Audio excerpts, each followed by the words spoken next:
الرحيم والصلاة والسلام على أشرف المرسلين سيدنا محمد صلى الله عليه وسلم. أهلا وسهلا بكم من جديد، فيديو جديد وحلقة جديدة.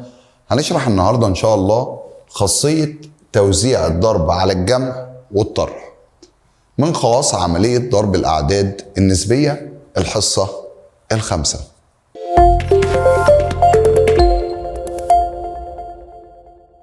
نبدأ الأول نفهم موضوع توزيع الضرب على عمليتي الجمع والطرح. هو ازاي بيتم توزيع عملية الضرب على الجمع والطرح؟ تعال اقول لك الاساس بتاعها ايه، وبعد كده اقول لك افكار المسائل بتيجي ازاي ونحلها ازاي. اول حاجة عندي بيقول لي اذا كان الف وباء وجيم 3 اعداد نسبية، معايا 3 اعداد نسبية اسمهم الف وباء وجيم. لو ضربت الالف في مجموع الباء والجيم، قال لي هنا ينفع اعمل طريقتين. ينفع اجمع العددين دول وبعد كده اضرب الناتج بتاعهم في الف واكتب الناتج مباشرة، او ينفع اوزع الالف عليهم، يعني الالف تتضرب مرة في الباء ومرة في الجيم، يكون بيساوي الناتج الف في باء بألف باء زائد الف في جيم بألف جيم. بكده انا وزعت الضرب على الجمع. طب لو عكس الباء زائد الجيم دي بدأ بيها، يعني قال لي باء زائد جيم مضروبة في ألف، هي نفس الفكرة ما بتتغيرش. هقوم جاي ضارب الألف في الأولاني مرة وارجع أضرب الألف في التاني مرة، وإشارة الجمع دي هتنزل في النص زي اللي قبلها بالظبط. ألف في باء بألف باء زائد ألف في جيم بألف جيم. وبكده وزعت عملية الضرب على عملية الجمع. طب لو جات لي طرح بين الأقواس هنا بين الباء والجيم، جالي عملية طرح، قال لي نفس الطريقة بالظبط ما بتتغيرش.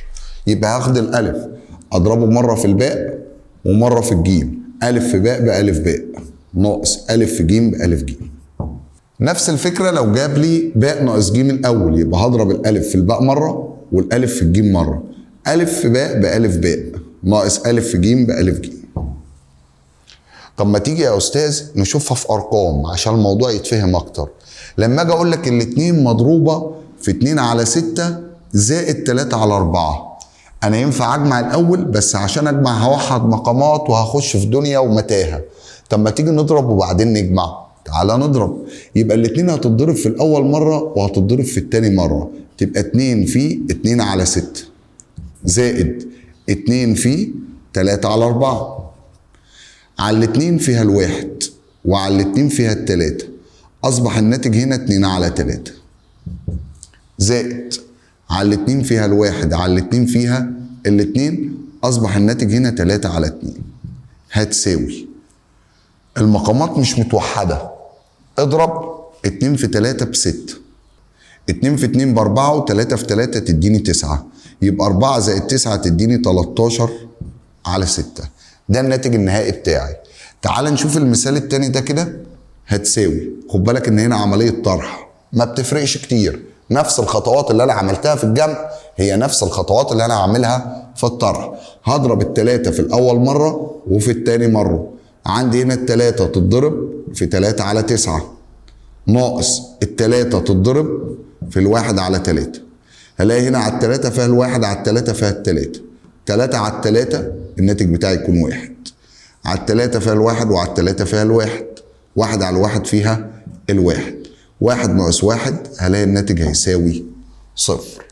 طيب الفكرة كلها ان المسألة ما بتجيليش كده، لا المسألة هنا بتيجي معكوسة. عايزك تشوف ايه العدد اللي توزع على الجمع او على الطرح وتاخده وتخرجه بره القوس تاني وتصفي عملية الجمع والطرح. يعني السؤال هيجيلي سؤال معكوس. واحدة واحدة بقى وابدأ ركز معايا اكتر عشان لو ما فهمتش الجزئية دي تفهم ازاي السؤال بيجي وازاي سيادتك بتحله. لما اجي اقول لك استخدم خاصية التوزيع لإيجاد ناتج كل مما يأتي. رقم 1 5 على 11 في 6 على 7 زائد 5 على 11 في 1 على 7. خليك عارف ان المسألة بتاعتك عبارة عن حدود، واللي بيفصل ما بين كل حد والتاني علامة زائد او علامة ناقص. امشي في المسألة هنا هتلاقي فيه هنا علامة زائد. هل في زائد أو ناقص تاني؟ لا. يبقى المسألة دي عبارة عن حدين. بص على الحد الأول والتاني، شوف إيه العدد اللي اتكرر فيه. هلاقي هنا وهنا اللي اتكرر 5 على 11. اعمل عليه دايرة هو وعلامة فيه. يعني هقوم جاي عامل دايرة كده بالقلم الرصاص ودايرة كده. بعد كده هقول له بتساوي. خد العدد اللي اتكرر 5 على 11 وقول فيه وافتح قوس. لما خدت ال5 على 11 من هنا اتفضل عندي 6 على 7 زائد لما خدت ال5 على 11 من هنا اتفضل عندي 1 على 7 هتساوي 5 على 11 تنزل زي ما هي في. اجمع لي دول بقى. لو المقامات متوحده وسهله اجمعهم بدماغك، مش متوحده او هتلاقي الموضوع صعب عليك استخدم الآلة واجمع.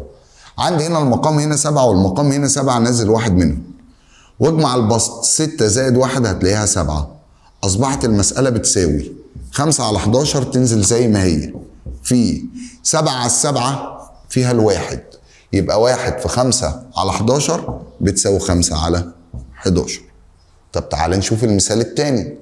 افصل المسألة وقسمها لحدود. أول حاجة فين علامة زائد وناقص؟ العلامة موجودة هي يا أستاذ. يبقى ده كده حد وده كده حد. إيه اللي اتكرر في الحدين؟ 9 على 17. هعمل إيه؟ اعمل دايرة على 9 على 17 هي وعلامة فيه. دايرة على 9 على 17 هي وعلامة فيه. بعد كده قول بتساوي. خد 9 على 17 وقول فيه وافتح قوس. لما خدتها من هنا اتفضل عندك 21 نزل الناقص، ولما خدتها من هنا اتفضل 4 اللي هي بتساوي 9 على 17 في 21 لما اطرح منها 4 يتفضل 17. دايما في الخطوه ديت هتلاقي المساله بتاعتك فيها اختصار. الاختصار هيسهل عليك الناتج على طول.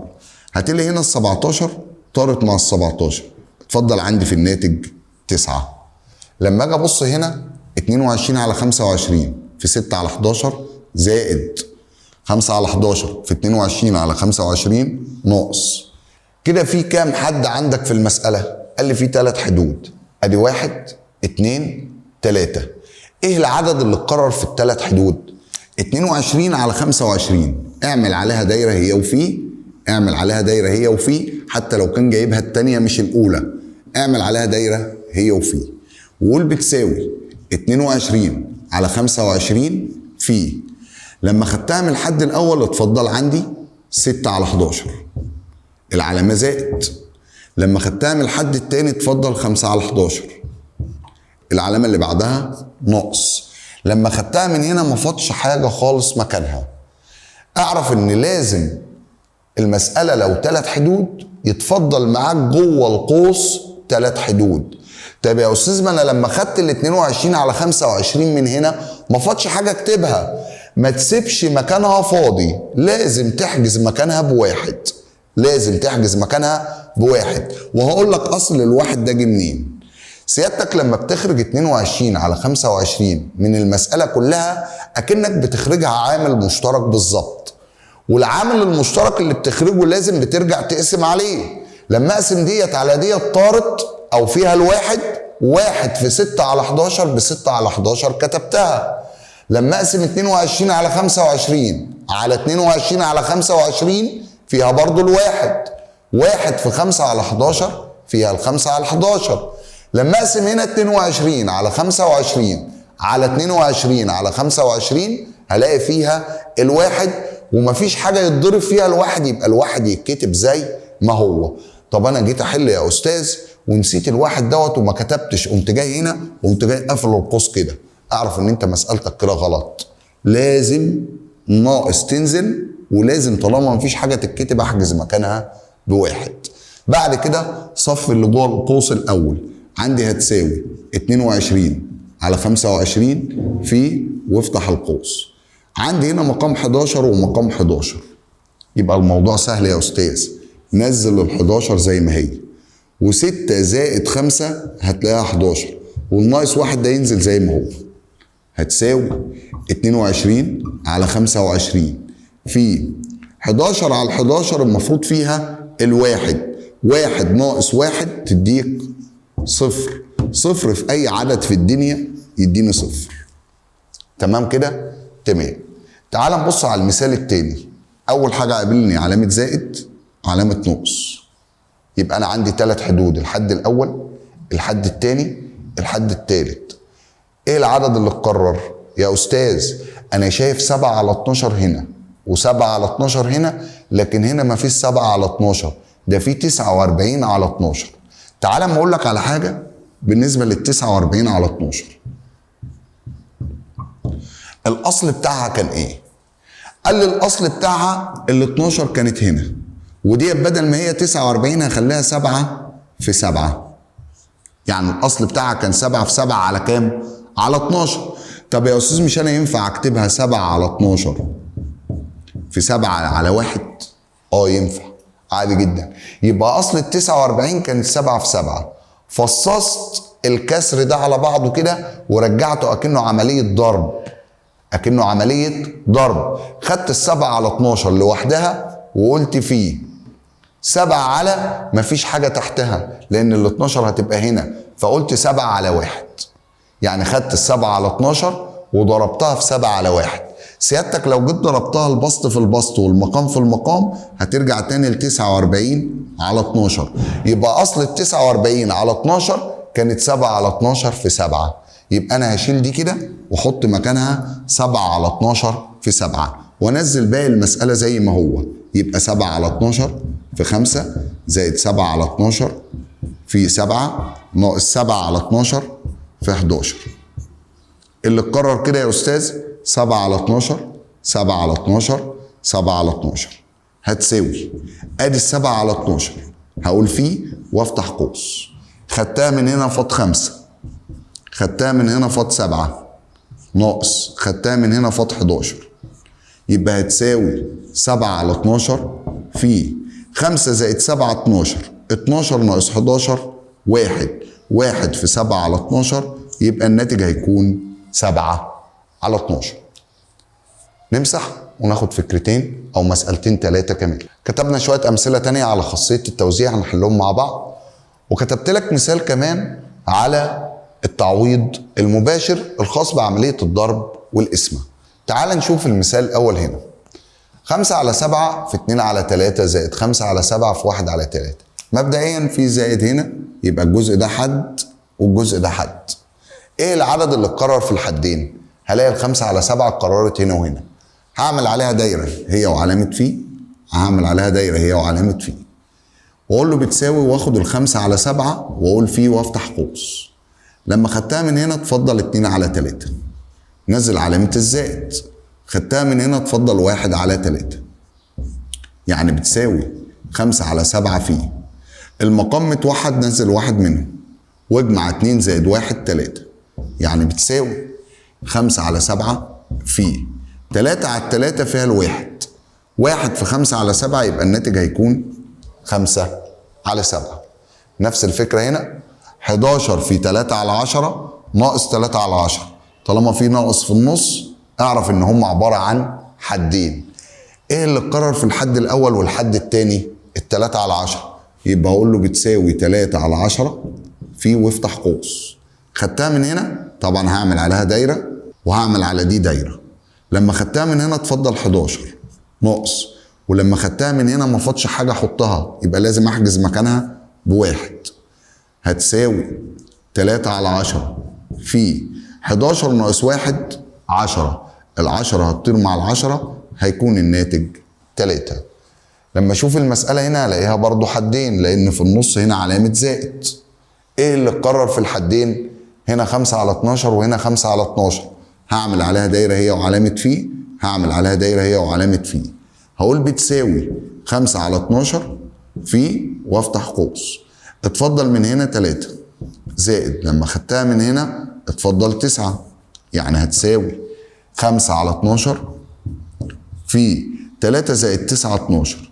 ال 12 تختصر مع ال 12 يتفضل لي فيها الواحد. 1 في 5 ب5. مسائل سهلة وبسيطة بس انت ركز في خطواتك كويس عشان لما بتفهم خطواتك بتعرف تحل كويس جدا.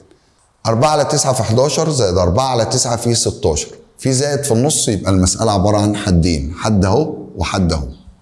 العدد اللي اتكرر في الحدين ال4 على 9، يبقى تعالى هنا واعمل دايره على ال4 على 9 وهنا اعمل دايره على ال4 على 9، يبقى اقول بتساوي 4 على 9 في وافتح قوس، خدتها من هنا تفضل 11 زائد خدتها من هنا تفضل 16 هتساوي 4 على 9 في، ركز هنا، 11 زائد 16 يديني 27.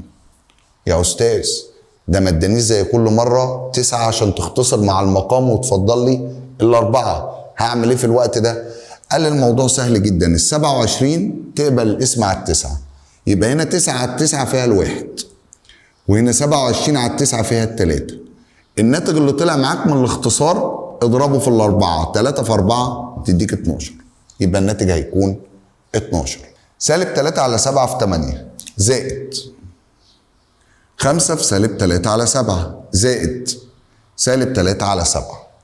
اللي اتكرر عندي في الثلاث حدود هو السالب 3 على 7، اعمل عليها دايره هي وفي، اعمل عليها دايره هي وفي، اعمل عليها دايره، يبقى هتساوي سالب 3 على 7 في وافتح قوس، خدتها من هنا تفضل 8 زائد خدتها من هنا تفضل 5 زائد خدتها من هنا ما فاضش حاجه لازم احجز مكانها بواحد، يبقى هتساوي سالب 3 على 7 في 8 زائد 5 13 زائد 1 14 على 7 فيها الواحد و14 على 7 فيها الاثنين، سالب في موجب بسالب 2 في 3 ب6، يبقى الناتج هيكون سالب 6.